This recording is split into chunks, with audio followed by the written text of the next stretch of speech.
So welcome back all of you on the platform of EcoStudy. Today we are going to discuss about inflation and unemployment. Okay, and the subtopic in this lecture is like Phillips curve. What is Phillips curve? What is the relation between inflation and unemployment that is given by Phillips curve? Okay, when Phillips curve is valid, when Phillips curve is invalid, and what are the changes under the Phillips curve according to Friedman? What is expected augmented Phillips curve? Okay, next one we see what is Phillips curve, when Phillips curve shift, what are the factors that shift Phillips curve? Uh, Long run Phillips curve, the shape of long run Phillips curve, we can see. What is Okun's law? We can see.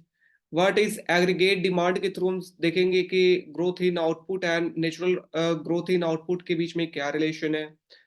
उसके बाद हम और भी topic के ऊपर discussion करेंगे, short run, long run, rational expectation, adaptive expectation. Okay, so these are the topic in this lecture. Got it? So let's start our discussion from Phillips curve. Okay, inflation and unemployment means महंगाई और बेरोजगारी. तो महंगाई और बेरोजगारी के बीच में जो रिलेशन है वो किसके द्वारा दिया गया? फिलिप्स कर्व के द्वारा. तो फिलिप्स कर्व जो है वो 1957 में वो यूके के डाटा को उठाते हैं और पिछले 98 इयर्स के डाटा को वो देखते हैं और वो रिप्रेजेंट करते हैं जब एक टेबल के फॉर्म में. तो वो देखते हैं कि there is a negative relationship between inflation and unemployment. What negative relationship मतलब, मैं इन्फ्लेशन बढ़ेगा तो बेरोजगारी कमेगी, या इन्फ्लेशन कमेगा तो बेरोजगारी इंक्रीज होगी. Getting my point? So we can write कि फिलिप्स कब क्या कि it explain relationship between inflation rate and unemployment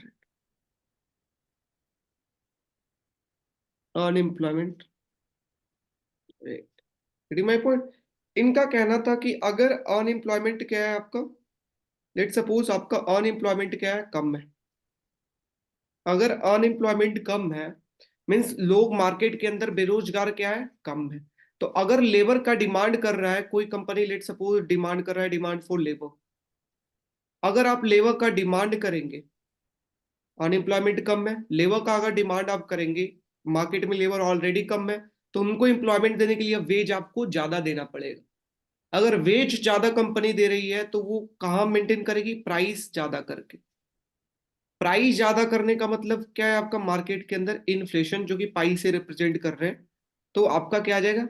inflation increase हो जाएगा. ठीक है, तो बेरोजगारी कम होगा तो वेज ज्यादा देना पड़ेगा, प्राइस ज्यादा होगा, महंगाई ज्यादा होगा. गेटिंग? उसी तरीके से अगर बेरोजगारी कम, अनएम्प्लॉयमेंट अगर ज्यादा है, ठीक है, मार्केट के अंदर लेबर जो है वो चीपली अवेलेबल है. चीपली अवेलेबल का मतलब वेज जो है कम पर भी हम उन्हें एम्प्लॉय कर सकते. अगर वेज कम है तो प्राइस भी कम होगा, प्राइस अगर कम है तो इन्फ्लेशन भी कम होगा. Getting my point? तो अगर आपका अनएम्प्लॉयमेंट कम है तो इन्फ्लेशन ज्यादा है, एक कम तो एक ज्यादा. यहाँ अनएम्प्लॉयमेंट ज्यादा है तो inflation come. So that's why we say there is a negative relationship between, it explains relationship between inflation and unemployment, और ये relationship कैसा है? नेगेटिव है. Getting my point? हाँ. तो आगे नेक्स्ट पॉइंट लिखेंगे according to this, according to Phillips curve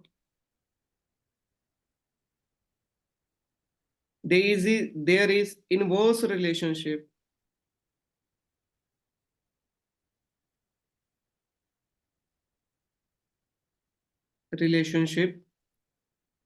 between inflation rate and unemployment rate.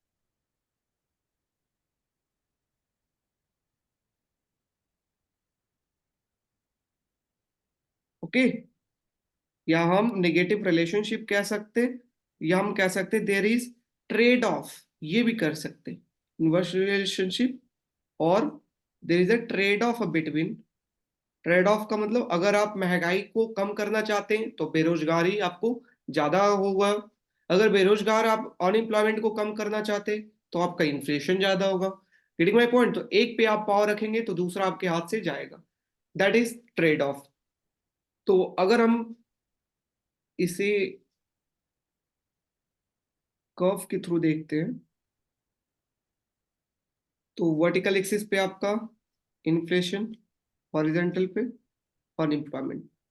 तो जब आपका यहां से देखते हैं कि जब अनएम्प्लॉयमेंट आपका कम है तो हम देखें कि आपका क्या है, वेज ज्यादा, प्राइस ज्यादा, इन्फ्लेशन ज्यादा। जब U1 है तो पाई 1।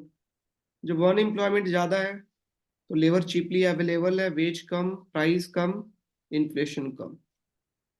गेटिंग? और ये दोनों पॉइंट को अगर हम मिलाएंगे तो ये कुछ आपका डाउनवर्ड स्लोपिंग नेगेटिव रिलेशनशिप, जो ये आपका क्या है, Phillips curve. Getting my point? तो ये आपका फिलिप्स कर्व बता रहा है जो कि डाउनवर्ड स्लोपिंग है। गेटिंग? अब फिलिप्स कर्व का देखिए, फिलिप्स कर्व के अंदर एजम्पशन क्या था। फिलिप्स कर्व ड्रॉ करते टाइम, क्योंकि ये आसान नहीं है कि महंगाई बढ़ेगा तो बेरोजगारी कम होगा, या अगर आपको अनएम्प्लॉयमेंट को कम करना है तो तो इन्फ्लेशन, महंगाई आपका ज्यादा होगा। तो ये रिलेशन इतना आसान नहीं है बताना, उसके लिए कुछ एजम्पशन जरूर होगा। तो यहाँ पर एजम्पशन क्या था कि inflation on an average is zero. Inflation on an average, ठीक है, इज जीरो। मतलब कि एवरेज इन्फ्लेशन जो है वो जीरो, मतलब एक टाइम अगर 5% से इन्फ्लेशन बढ़ रहा है तो दूसरे टाइम 5% से डिक्रीज हो रहा है। गेटिंग? तो इस तरीके से आपका जो महंगाई है वो ऑन एन एवरेज क्या है, बिल्कुल जीरो है over a period of time. तो 1960 से पहले जो आपका अगर बात किया जाता है ब्रिटेन इकोनॉमी के अंदर, यूके इकोनॉमी के अंदर ज्यादा फ्लक्चुएशन नहीं था। इकोनॉमी के अंदर ज्यादा फ्लक्चुएशन नहीं था।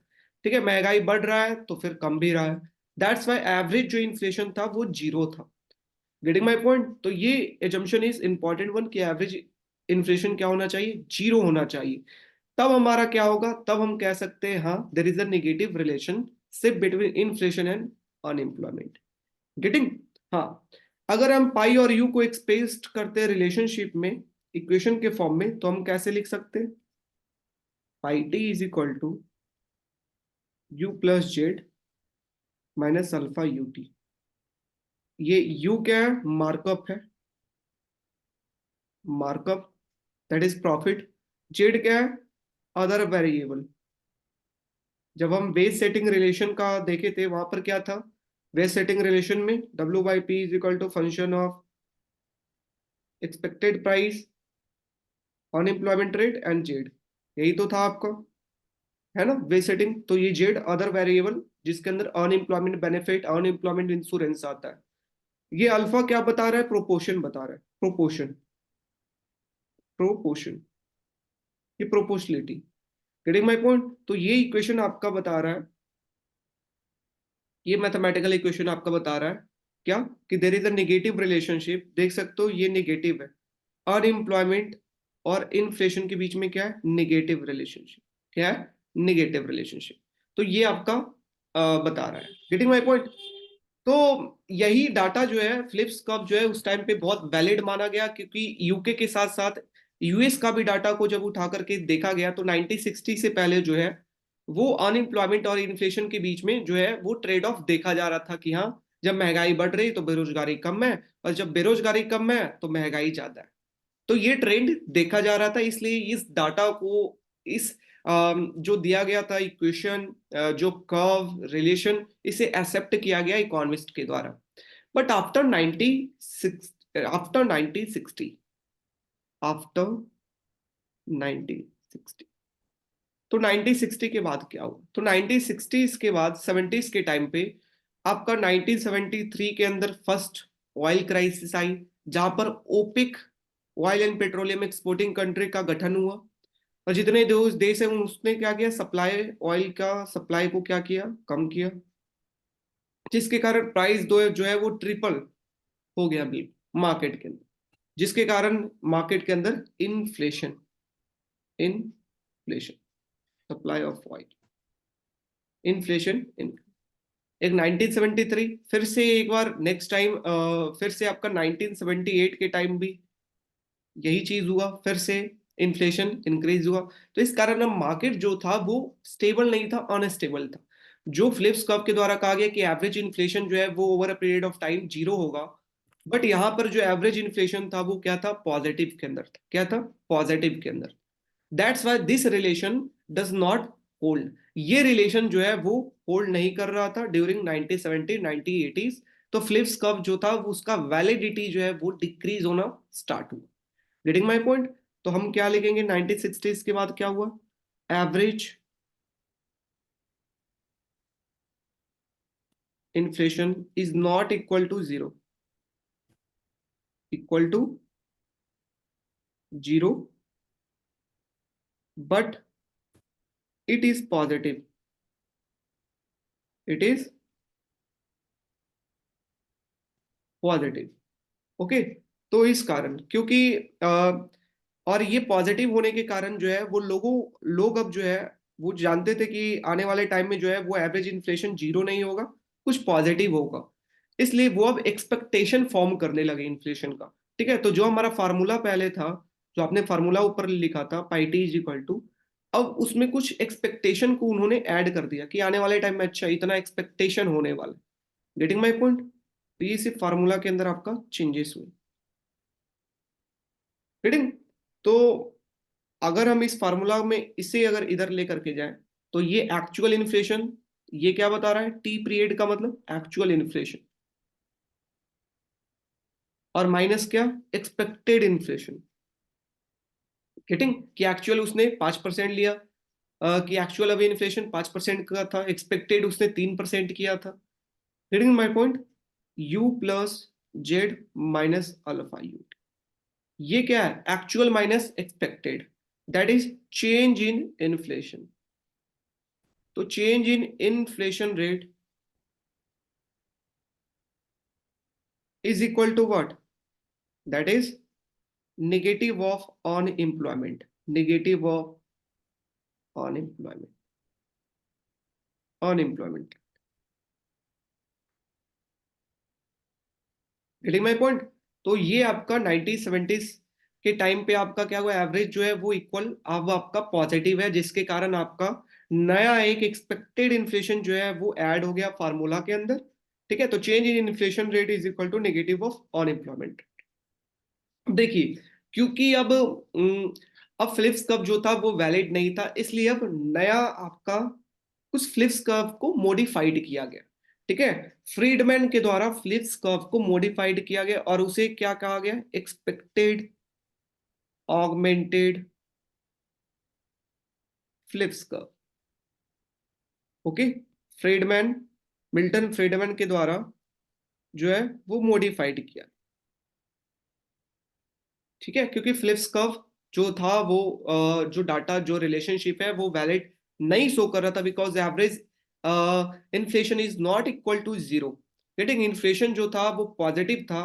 That's why there is a जो ट्रेड ऑफ आपका था वो आपका वैलिड नहीं रहा। तो फ्रीडमैन के द्वारा कुछ चेंजेस किया गया। क्या फ्रीडमैन के द्वारा, फ्रीडमैन जो ही थे वो उन्होंने कॉन्सेप्ट ही दिया था नेचुरल रेट ऑफ अनएम्प्लॉयमेंट का, नेचुरल रेट ऑफ आउटपुट का। Getting my point, natural rate. उन्होंने नेचुरल रेट की बात करना स्टार्ट किया, उसका रिलेशन यहां पर उन्होंने लाना स्टार्ट किया। ठीक है, तो फ्रीडमैन का क्या कहना था वो देखिए, कि फ्रीडमैन ने कहा कि अभी तक हमने इक्वेशन देखा क्या, कि pi t is equal to pi expected plus u plus z minus alpha u t, ये हमने देखा। ठीक, अकॉर्डिंग टू फ्रीडमैन क्या है, कि अगर इन्फ्लेशन एक्सपेक्टेड इन्फ्लेशन के बराबर है, अगर जो लोगों ने एक्सपेक्ट किया था उसके बराबर इन्फ्लेशन है, गेटिंग, अगर मैंने एक्सपेक्ट किया अगले साल का इन्फ्लेशन 5% होगा, और वो 5% एक्चुअल में भी 5% है, तो जो अनएम्प्लॉयमेंट है वो भी क्या होगा, नेचुरल रेट अनएम्प्लॉयमेंट के पास। Getting my point. तो ये फ्रेडमैन के द्वारा था कि अगर pi t is equal to pi t, then u t is equal to u n. Got it. हाँ, तो अगर हम फार्मूला में करें pi t minus pi e t, हम बस इस इक्वेशन को इधर लेकर के चले गए, जो ऑलरेडी पहले हम कर चुके हैं। तो अकॉर्डिंग टू फ्रीडमैन, अगर pi t is equal to pi e t है, मीन्स ये इसका वैल्यू क्या हो जाएगा, 0, u plus z minus alpha. ये यू क्या था, अनएम्प्लॉयमेंट रेट, और ये अनएम्प्लॉयमेंट रेट अब क्या है, जब pi t is equal to pi t है, तो this unemployment is natural rate of unemployment. Getting my point. तो यहां से हम रिलेशन निकाल सकते हैं, पाई यू टी को उधर कर दीजिए, u n plus z, right.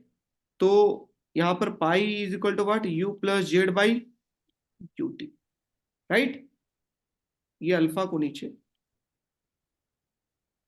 ठीक है। तो u t is equal to what, u plus z is equal to u t, और u t is equal to क्या होता है, यू एन एट व्हाट, यहाँ पर फ्रीडमैन के द्वारा कहा गया कि पाई टी जब पाई ई टी के बराबर होगा तो यूटी जो होगा वो यूएन के बराबर, ठीक है। तो ये सब आपको करने की इतना जरूरत नहीं है, जो आपका फाइनल इक्वेशन है वो आपके लिए इंपॉर्टेंट है, ओके। ये derivation is not important for you. मैं आपको बता सकता हूँ कि कैसे डिराइव हुआ एक्सपेक्टेड ऑनबाउंडेड फ्लिप्स कर्व, लेकिन कहीं भी जरूरत नहीं है। इतना तक कि आपका जो बुक है डॉनबुश फिशर, उसके अंदर भी ब्लैंचेट के अंदर डेरिवेशन नहीं दिया हुआ, ठीक है। तो डेरिवेशन इज नॉट इंपॉर्टेंट। तो फ्रीडमैन के द्वारा डायरेक्ट मैं आपको अगर फार्मूला लिखता हूं, उनके द्वारा क्या किया कि change in inflation that is actual inflation minus expected inflation is equal to alpha proportion represent कर रहा है UT minus natural rate of unemployment. Getting my point. ये आपका इक्वेशन आपके लिए इंपॉर्टेंट है, ठीक। ये इक्वेशन क्या क्या आ रहा है, ये पाई टी का मतलब actual minus expected, that is actual और एक्सपेक्टेड इन्फ्लेशन। अल्फा आपका प्रोपोर्शन है, यूटी का मतलब unemployment rate, actual unemployment rate, और यूएन का मतलब natural rate of unemployment, natural rate of unemployment. तो उनका कहना था फेडमैन का कि अगर पाई टी अगर पाई ई टी के बराबर है, अगर इन्फ्लेशन एक्सपेक्टेड इन्फ्लेशन का बराबर है जो लोगों ने एक्सपेक्ट किया है, क्योंकि एवरेज अब जीरो नहीं है, एवरेज अब क्या है, पॉजिटिव है। तो अगर लोगों ने जितना एक्सपेक्ट किया उसके बराबर एक्चुअल इन्फ्लेशन है, तो इधर का वैल्यू जीरो, इधर का वैल्यू जीरो कब होगा, जब ये दोनों, इसकी वैल्यू जीरो हो जाएगी। Getting my point. और इसकी वैल्यू जीरो होने का मतलब क्या है, u T minus you n is equal to zero. U T minus you n is equal to zero का मतलब u t is equal to u n. Getting my point. इसका मतलब जब pi t is equal to pi e t होगा, तो u t is equal to u n. Getting my point. कि जब inflation expected inflation के बराबर होगा, तो unemployment rate natural rate of unemployment के बराबर होगा, that is given by expected augmented Phillips curve. Getting. अच्छा, ये तो पहला हुआ इक्वल। अब ऐसा भी हो सकता है कि पाई टी जो है वो ग्रेटर हो पाई ई टी से, राइट। कि जो एक्चुअल इन्फ्लेशन है, एक्चुअल का वैल्यू एक्सपेक्ट किया था कि 5% महंगाई होगा, और महंगाई हो गया 8% का महंगाई हो गया, तब बेरोजगारी के ऊपर क्या इफेक्ट होगा। तब देख सकते हो पाई टी का वैल्यू अगर पाई टी से बड़ा है, तो इधर का वैल्यू एल एच एस का वैल्यू क्या होगा, देख सकते हो पॉजिटिव। पाई टी माइनस पाई टी का वैल्यू क्या होगा, पॉजिटिव। इधर अगर पॉजिटिव है तो एल एच एस को भी हमें क्या, आर एच एस को भी क्या बनाना होगा, पॉजिटिव। Getting my point. तभी तो इक्वल टू का साइन होगा, एल एच एस पॉजिटिव है, आर एच एस को भी क्या बनाना होगा, पॉजिटिव। पॉजिटिव कैसे बनेगा, बाहर में तो ये निगेटिव है, पॉजिटिव कब बनेगा, जब अंदर वाला क्या आ जाए, नेगेटिव। तो नेगेटिव नेगेटिव क्या, पॉजिटिव। मैं मैथमेटिक्स टर्म में आपको बात कर रहा हूँ। गेटिंग। इधर का टर्म पूरा पॉजिटिव, हमको इधर भी पॉजिटिव चाहिए, तब इक्वेट हम कर सकते हैं L H S is equal to R H S. यहाँ पे है नेगेटिव, अंदर का टर्म को नेगेटिव बनाएंगे तब नेगेटिव नेगेटिव पॉजिटिव होगा। अंदर का टर्म नेगेटिव कब होगा, when U T minus you N जो होगा वो नेगेटिव हो। सॉरी गाइस, सब network issue.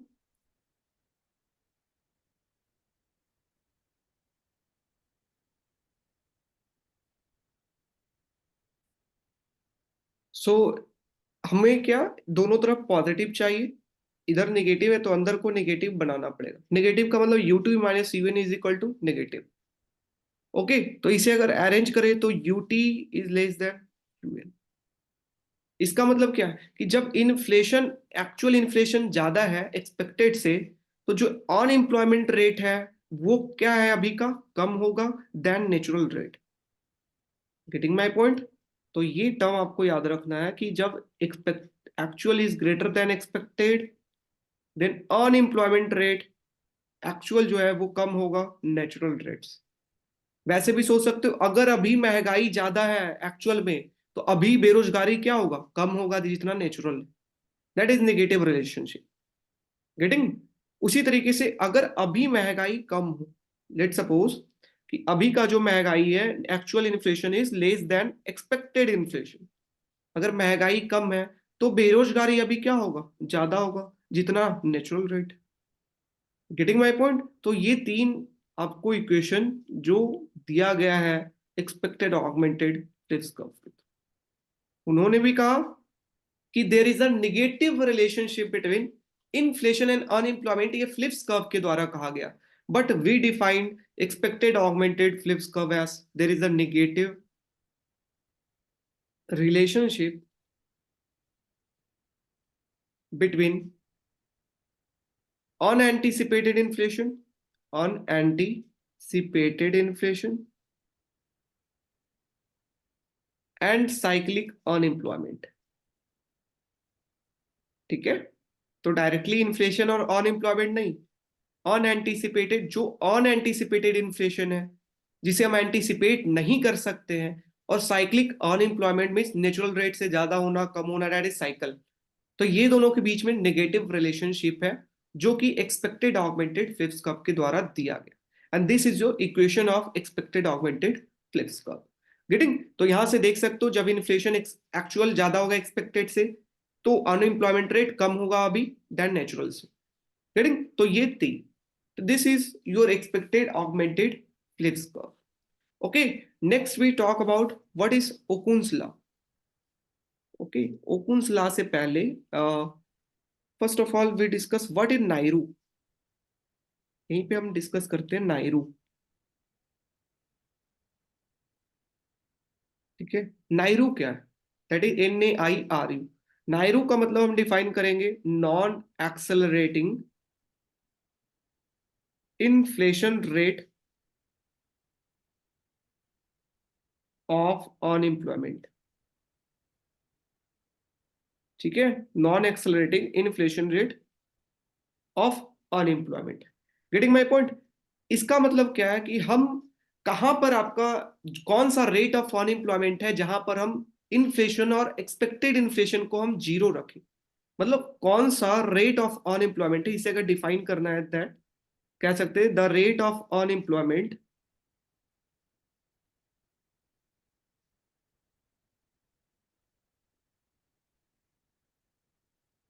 Eight which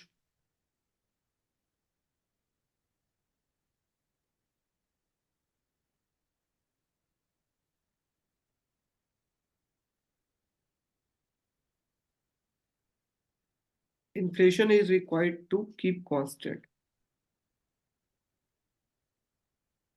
to keep constant. हमें इन्फ्लेशन को क्या रखना है, कांस्टेंट रखना है। तो वैसा रेट ऑफ अनएम्प्लॉयमेंट जहां पर इन्फ्लेशन को कांस्टेंट रखना है। कांस्टेंट का मतलब जो एक्चुअल है वही आपका एक्सपेक्टेड हो। Getting my point? तो एक्चुअल एक्सपेक्टेड के बराबर होगा, तो जो अनएम्प्लॉयमेंट का रेट होगा वो नेचुरल रेट के बराबर होगा, right? And this is known as NAIRU, that is non accelerating. आपका इन्फ्लेशन जो है वो नॉन एक्सेलरेटिंग है, उस लेवल पे अनएम्प्लॉयमेंट क्या है। तो अगर इन्फ्लेशन आपका नॉन एक्सेलरेटिंग है मींस कांस्टेंट है, expected is equal to actual है, तो आपका जो रेट ऑफ अनएम्प्लॉयमेंट होगा वो नेचुरल रेट ऑफ अनएम्प्लॉयमेंट के बराबर होगा, and that is known as NAIRU, non accelerating inflation rate of unemployment. Getting my point? तो दिस इज नाइरू। ये क्वेश्चन पूछा गया है पिछले बार 2021 में पूछा गया है आईटी जैम के अंदर नाइरू का। ठीक है, नायरू के ऊपर तो 2021 का एक क्वेश्चन आ चुका है। तो नायरू कहते किसको है, वैसा रेट ऑफ अनएम्प्लॉयमेंट जहां पर इन्फ्लेशन को कांस्टेंट रखना है, एक्सपेक्टेड इज इक्वल टू आपका एक्चुअल, और वहां पर अनएम्प्लॉयमेंट क्या होगा, natural is equal to actual. Getting my point. Next one is Sure. What is Okun's law. Any problem, any doubt related to previous Phillips curve, expected augmented Phillips curve, any problem, any doubt. Phillips curve No, sir. 1960 से पहले जो था वो valid था, because average inflation जो था वो zero था। बट आफ्टर 1960 आपका क्या हुआ, एवरेज इन्फ्लेशन जो है वो जीरो नहीं रहा, वो पॉजिटिव हुआ। दैट्स वाई फ्लिप्स कर्व के अंदर कुछ चेंजेस मिल्टन फ्रीडमैन के द्वारा किया गया, जिसमें नेचुरल रेट ऑफ अनएम्प्लॉयमेंट को ऐड किया गया और भी टर्म को, एक्सपेक्टेड इन्फ्लेशन को ऐड किया गया। ठीक है। फिर मिल्टन फ्रीडमैन ने एक्सपेक्टेड ऑगमेंटेड फ्लिप्स कर्व लाया, जिसके अंदर उन्होंने कहा there is a negative relationship between cyclic unemployment cyclic unemployment and unanticipated inflation. उसके इक्वेशन था that is pi t minus pi e t is equal to minus alpha u T minus you n. Reading, वहां से उन्होंने तीन दिया, जिसमें में से अगर pi t is equal to pi t है तो you n is equal to u t होगा, और उसी को नायरू भी कहते हैं, मतलब non accelerating rate of non accelerating inflation rate of unemployment. Getting my point. तो let's come to Okun's law. What is Okun's law. Okun's law होता क्या है, तो अनएम्प्लॉयमेंट, महंगाई और बेरोजगारी के बीच का रिलेशन बताया गया फ्लिप्स कर्व के द्वारा, और उसको एक्सटेंड या चेंज किया गया एक्सपेक्टेड ऑगमेंटेड फ्लिप्स कर्व के द्वारा। ठीक है ना, कोई चीज अगर पुराना हो जाता है तो टाइम के साथ साथ उसको क्या किया जाता है, चेंज किया जाता है, नया मॉडल लाया जाता है। वैसे फ्लिप्स कर्व का नया मॉडल लाया गया इकोनॉमी में चेंज होने के साथ साथ, that is expected augmented Phillips curve. What is Okun's law, ये क्या रिलेशन बताता है, ये ओकुन्स लॉ रिलेशन बताता है कि what is the relation between unemployment and output. Output और अनएम्प्लॉयमेंट के बीच का क्या रिलेशन है, ये ओकुन्स लॉ के द्वारा बताया जाता है। तो ओकुन्स लॉ को हम कहेंगे that is it explain relationship between change in unemployment and output growth. Output और अनएम्प्लॉयमेंट के बीच का रिलेशन बता, कौन, ओकुन्स लॉ। तो इनका कुछ एजम्पशन था। What is the assumption of Okun's law.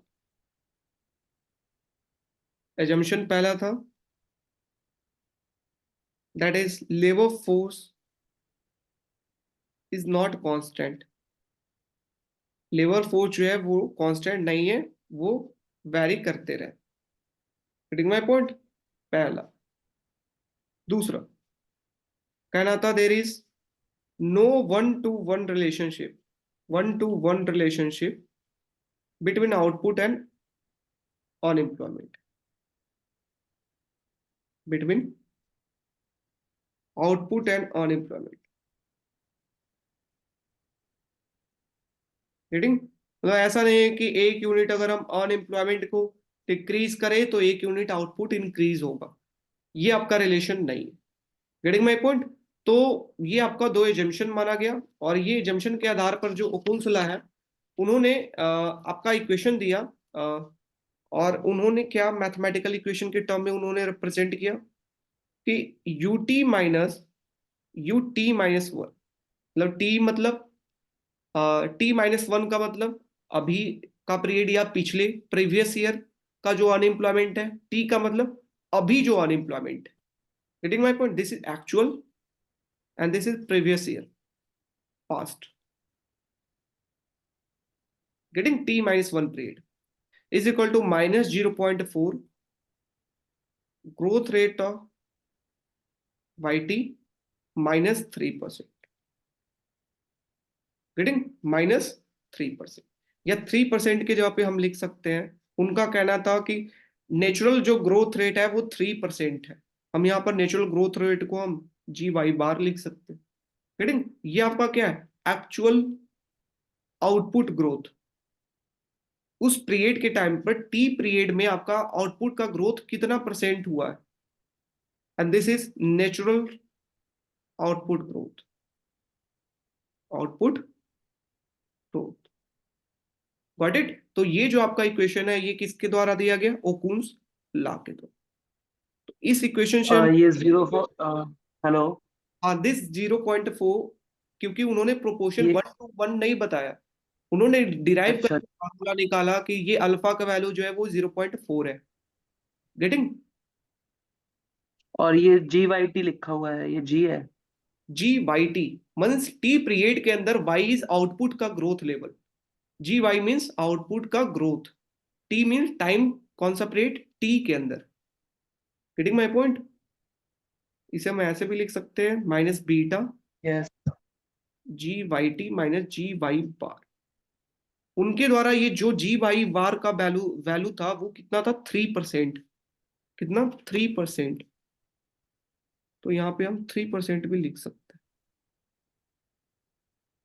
कितना, 3%। ओके। तो ये उनके द्वारा चीजें कही गई। साथ में हम देख सकते हैं कि ये क्या है, change in unemployment. Change in unemployment जो है वो निगेटिव रिलेशनशिप है किसके बीच में, change in output. Change in output. Getting my point. तो there is a negative relationship between unemployment and growth rate in output.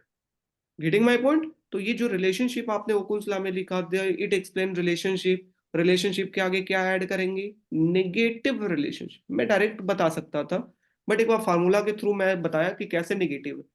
Getting. तो there is a negative relationship between change in unemployment and output growth. ठीक। आपका कोई exam के अंदर ओकुन्स law find करने के लिए भी बता सकते हैं कि बताइए आपका एक्चुअल आउटपुट ग्रोथ कितना है अकॉर्डिंग टू ओकुन्स लॉ। आपका वैल्यू, लेट सपोज अनएम्प्लॉयमेंट दे दिया गया कि अभी का टाइम का 5% है, पिछले साल 3% था। ठीक है। तो आप बताइए कि आपका आउटपुट ग्रोथ कितना हो। तो आपको सीधे फॉर्मूला के अंदर क्या करना है, पुट करना है। अब सिर्फ ये GYT का वैल्यू आपको फाइंड करना है। आप इक्वेट कर ले। Getting my point. 0.4 से अंदर मल्टीप्लीकेशन करे, फिर इस टर्म को उधर लेकर के चले जाए। ठीक है। ये 0.4 फिर डिवीजन में आएगा और जो भी आएगा वो GYT का वैल्यू आ जाएगा। गेटिंग। तो इस तरीके से आप फाइंड कर सकते हैं कि आपका एक्चुअल आउटपुट ग्रोथ कितना है जब आपका दो इन्फ्लेशन या चेंज इन अनएम्प्लॉयमेंट बता दिया कि चेंज इन अनएम्प्लॉयमेंट आपका 3% है, सीधे आप इधर 3% लिखेंगे। Getting my point. और सीधे जो भी आपका वैल्यू, GYT का वैल्यू आप कैलकुलेट कर लो। Got it my point, yes और नो। ये यहाँ पर UT-1 होगा ना वो। हाँ हाँ हाँ, UT, UT minus this. Okay. ठीक है। तो इनके द्वारा क्या कहा गया, हम एक बार फिर से इक्वेशन आपका लिख लेते हैं। UT, UT minus UT minus 1 is equal to minus beta भी लिख सकते हैं, जो कि 0.4 उन्होंने लाया था रिलेशन में। और ये G/बार that is natural rate of output. Okay. तो अगर यूटी यूटी माइनस 1 से बड़ा है, मतलब जो अभी का अनएम्प्लॉयमेंट है वो ग्रेटर है देन प्रीवियस का अनएम्प्लॉयमेंट, व्हेन यूटी, तो इधर का वैल्यू क्या होगा, पॉजिटिव। LHS क्या होगा, पॉजिटिव। LHS पॉजिटिव है तो RHS को भी क्या बनाना होगा, पॉजिटिव। कब बनेगा, बाहर तो निगेटिव है, और इसको पॉजिटिव बनाने के लिए अंदर भी क्या लाना होगा, नेगेटिव। तब तो नेगेटिव नेगेटिव पॉजिटिव बनेगा। तो GYT माइनस GY बार को नेगेटिव बनाना। गेटिंग। इसका मतलब क्या है, GYT is less then GY। Getting. मतलब जब अनएम्प्लॉयमेंट की पीरियड का बेरोजगार ज्यादा है, नौकरी नहीं लग रहा है, तो आउटपुट भी क्या होगा, कम प्रोड्यूस होगा, जितना नेचुरल रेट आउटपुट रिक्वायर्ड है। Getting my point. So when UT is, बेरोजगार ज्यादा है देन पिछले पीरियड से, तो आउटपुट भी कम प्रोड्यूस होगा देन नेचुरल रेट। गेटिंग। उसी तरीके से अगर बेरोजगार कम है देन यूटी माइनस 1 से, तो इधर का टर्म नेगेटिव, उधर का टर्म को नेगेटिव लाना है तो अंदर को पॉजिटिव। पॉजिटिव कब आएगा, जब GYT greater than GY। Right. तो ये तो जब अनएम्प्लॉयमेंट मतलब बेरोजगारी कम होगा तो आउटपुट क्या होगा, ज्यादा प्रोड्यूस होगा देन नेचुरल लेवल। और ऐसा भी हो सकता है when UT is equal to UT minus one, जब अनएम्प्लॉयमेंट दोनों पीरियड का बराबर हो तो इधर एलएचएस का वैल्यू जीरो, आरएचएस को जीरो करना है तो कब हो सकता है, देन जी बाई टू और एक्चुअल जो आउटपुट का ग्रोथ रेट है टी पीरियड में वो नेचुरल के इक्वल हो। Getting my point. तो ये आपका तीन रिलेशन जो है वो ओकुन्स लॉ के द्वारा दिया गया। गेटिंग माई पॉइंट, यस और नो, यस और नो, जल्दी। Yes yes. Okay, so this is your Okun's law. Next हम देखेंगे कि एग्रीगेट डिमांड के द्वारा क्या रिलेशन दिया गया। हम आउटपुट और अनएम्प्लॉयमेंट के बीच का रिलेशन एक बारी आप लास्ट लास्ट स्लाइड दोबारा शो कर देंगे? ओके,